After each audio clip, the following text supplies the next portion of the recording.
A website known for its role in human trafficking is shut down. And what's amazing is that that's partially due to our prosecutors right here in Nueces County.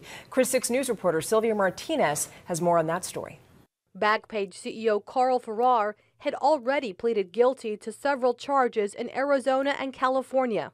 He stood in front of Judge Bobby Galvan in the 94th District Court last week and pleaded guilty to money laundering and human trafficking.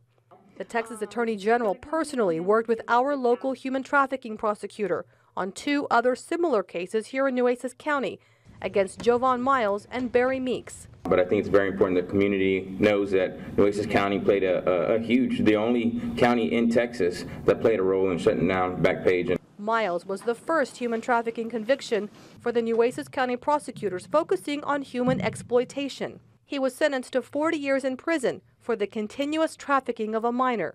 Meanwhile, Meeks pleaded guilty to human trafficking and was sentenced to 32 years in prison.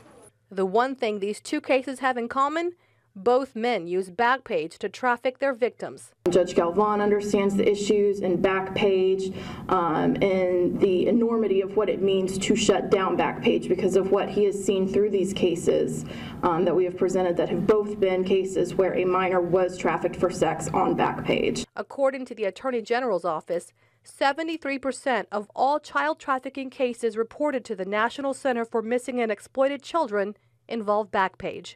The DA says human trafficking victims are often closer to home than you think. It's our family members, our cousins, our sisters who actually get trapped in here, and then there's no way out. So hopefully with shutting this down, it's a huge win for the good guys. Sylvia Martinez, Chris 6 News.